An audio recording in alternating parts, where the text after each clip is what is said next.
Who does the dirty work for the O5 Council? Mike is on work experience with the Red Right Hand, MTF Alpha 1, and our boy has started doing some questionable stuff already. So who are the Red Right Hand? Alpha 1 is one of the top 3 highest ranking mobile task forces within the SCP Foundation, and they report directly to the O5 Council.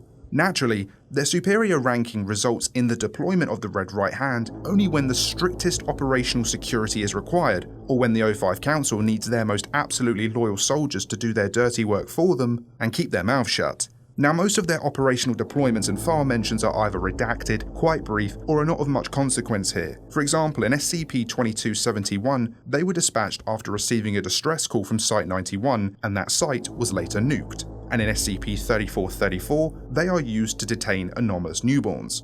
However, there are a couple of SCPs where the Red Right Hand are much more directly involved. SCP-3741 is a good example. The anomaly in question is an oyster that allows the consumer of the oyster to basically withdraw information from a random person, such as removing a person's knowledge on how to drive, for example. The O5 Council were particularly fond of this ability. It gave them unrestricted access to people's minds and allowed them to gather useful information. So to ensure the continued secrecy of any further missions involving the use of 3741, they had an Alpha 1 member consume it. This member linked to the Ethics Committee liaison associated with the 3741 project. This liaison was then tragically erased during a car accident. This was quite a fortuitous and completely unexpected turn of events for the O5 Council. No more meddling Ethics Committee. SCP-4470 is another example. In this one, the Red Right Hand are being used to run an internal experiment on a group of Foundation personnel to extend their lives. A number of very invasive procedures and medications are undertaken and administered to achieve this outcome. When one of the subjects refuses to comply, citing several fully understandable ethical reasons, the Red Right Hand decide that the experiment will continue whether she likes it or not.